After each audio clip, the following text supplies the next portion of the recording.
On today's show, hate 'em or love 'em. I'm sure it's mostly hate. There are some reasons why, but the Clippers are getting it together. Donovan Mitchell's impressive season is only getting better. Here comes the MVP chatter. And we had two Dunk of the Year candidates on the same night. It was an entertaining one in the NBA. Let's get to all 7 games for you. I got some complaining to do. I'm Taz Mellis, and here's what you need to know in the NBA for Friday, April 9th.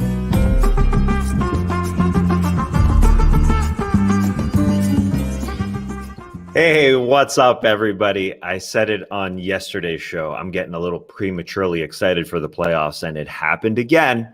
Utah, Phoenix the night before. Then we got Phoenix Clippers, 2 seed versus the 3 seed in the West. It felt like a playoff game. The Clippers ended up taking advantage of the Suns on a traveling back-to-back, beating them late. But it was a 2-point game going into the fourth.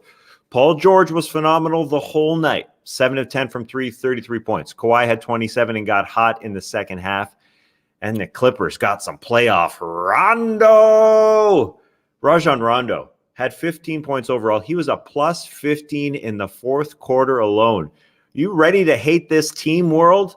Because they are going to be in the playoffs and they are going to be making some waves. Their fourth quarter lineup, Kawhi Leonard, Paul George, Marcus Morris, Nicola Batum, and Rajon Rondo. It was a spirited playoff battle. Patrick Beverley was ejected from this game for hitting Chris Paul in the open court. I'm not going to show it to you here if you're watching on YouTube. This ain't the 90s. This ain't Shattered, the new podcast about the Knicks from The Athletic. No parental discretion advised. We're not showing that to you. It occurred to me while watching this game. The Clippers point guards are Patrick Beverley and Rajon Rondo. Probably the most hated point guard duo in history. You throw Chris Paul into this game, how could it not feel like a playoff matchup? The Clippers' Marcus Morris was ejected late. His brother, Markieff Morris, was ejected for the Lakers on Thursday, too. Twins ejected on the same night. And we had a runner-up Dunk of the Year candidate from Kawhi Leonard. Look, nothing is going to beat the Wolves' Anthony Edwards dunk on Utah Watanabe, but Kawhi Leonard with a monstrous jam. Don't see Kawhi do that very often. He was hit by DeAndre Ayton, still able to throw it down. Beautiful from Kawhi Leonard. The Suns still have to feel pretty good if these two teams meet in the playoffs despite the loss. They hit their first 27 of 40 shots before cooling off in the fourth. Clippers, on the other side, they got to feel good too. They have won 13 straight over the Suns at Staples Center. Clippers now hold a tiebreak. If they do tie going into the playoffs, 2 games separate them right now. In a 1-6 battle, see, the playoffs just continue. Utah ended up blowing out the Blazers. Donovan Mitchell, a great start to this game, doing everything for his team. He ended up with 37 points. They were struggling early, but Donovan Mitchell was making it happen. 40 points and 37 points on back-to-back nights for Mitchell. Yes, people starting the Mitchell for MVP conversation. I say, sure, why not? Bring him to the table, pull up a chair. But there are other players that are just doing too much for Donovan Mitchell to actually win this thing. It's a tough crowd, tough field right now, but that's how good the NBA is. It's going to Jokic. It's going to Embiid. LeBron will throw his hat into the ring eventually when he gets back. We'll talk about that. Too many guys. There's too many guys. I mean, I can't even mention them all.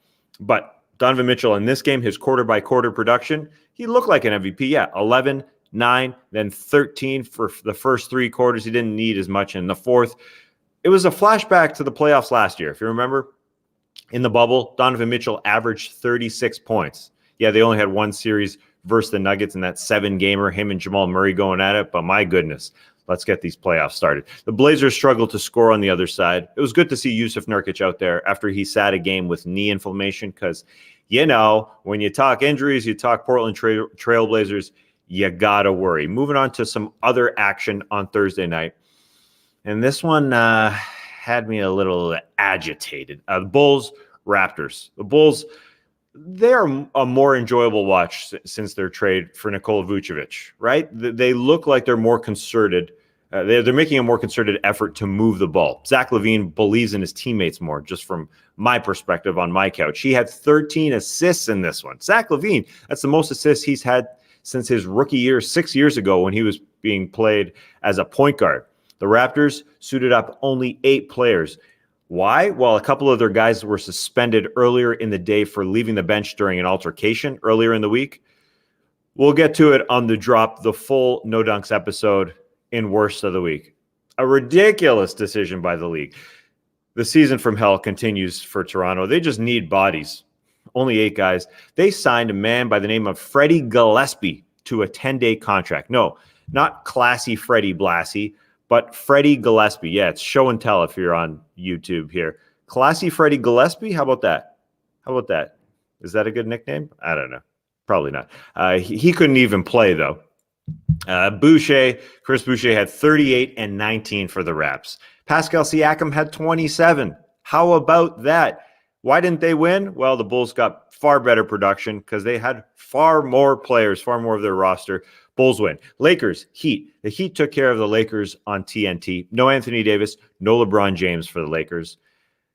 They probably just didn't want to play on the Heat's offensive court. This vice versa court bothers me more than any other court since I've started watching basketball. The pink and blue with the shimmer, it's absolutely unwatchable. And I'm an easygoing guy when it comes to courts, but no, it's unwatchable. You can't do that. I hate watching games with that court. Anyways, LeBron nearing the 3-week mark of his absence because of a high ankle sprain. No timeline for his return. Anthony Davis could return from his calf Achilles tendinosis injury when their road trip ends in 3 games. So some positivity there. The Lakers remain 5th in the standings, 3 games from dropping into 7th into the play-in tournament. They are hanging on. One negative for the Heat. Victor Oladipo sustained a leg injury, grabbed his knee when he went up for a jam. He's been hampered by injury recovery the last couple years. Had to leave the game. No one touched him. He also had a real big dunk in this game, looking spry. Hopefully, Victor Oladipo gets back, and that was just a little tweak. Milwaukee, Dallas. Luka Doncic, obviously the best player for the Dallas Mavericks, an MVP candidate, some would say. But the key to unlocking how far Luka can take this team is their big, Kristaps Porzingis, and he is healthy. Porzingis played on consecutive nights for the first time in months. He's playing more physical, 26 points and 17 rebounds. 17 rebounds for Kristaps Porzingis.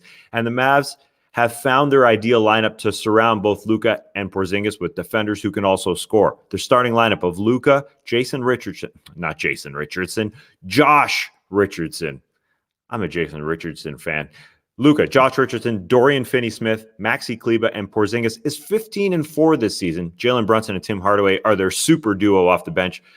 Did I say the playoffs were going to be great or what? Porzingis shone in the fourth, scoring 8 straight, 11 overall in the quarter, and he even had a dime to the corner for a big 3 with 2 minutes left. His only dime, but whatever. No Giannis for the Bucks in this one. Wonky right knee bothering him. He's missed 5 of the last 10 games for the Milwaukee Bucks. Detroit beat Sacramento. Corey Joseph, 24 against his old team. He just got traded from Sacramento to Detroit. He had 24. He led all scores. And we also had a second best dunk of the year candidate in this one, Mo Harkless. He plays for the Sacramento Kings and had a monstrous jam. It was a crazy one because he jumped off his off foot and took some body contact and just threw it down. Either way, Anthony Edwards is still got the dunk of the year. That's the one. Cleveland OKC. Last game here to wrap it up. The Cavs blew out the Thunder by 27. Colin Sexton had 27 for Cleveland. This season's plan is finally coming through for the Thunder. And by plan, I mean losing. To start the season, the Thunder were the only team of the 30 that was not trying to win this year. I know it's hard to try and wrap your head around that. It is for me. The Minnesota Timberwolves have had such a bad year. Were they trying to lose? They're trying to win. Houston Rockets were trying to win, playing John Wall, Victor Oladipo. Oh, they got Victor Oladipo after. They had James Harden. It was just a wild ride to start the season. Detroit Pistons were signing every old guy. OKC was trying to lose. They've lost 5 in a row. But they were too good when Shai Gilgeous-Alexander was playing. So now they only have the 7th worst record in the NBA. So they sat Shai. They sat Al Horford. They're just working on the growth of their players for the last third of the season. Teo Maledon, Alexei Pokusevski, Moses Brown. I'm not sure how much we'll be talking about OKC on what you need to know over the last 5 weeks, which is probably a positive for them. That's it for me. Make sure you check out the full drop episode here on Friday. I'll be back on Monday to give you the news as fast as I possibly can. Thanks, everybody.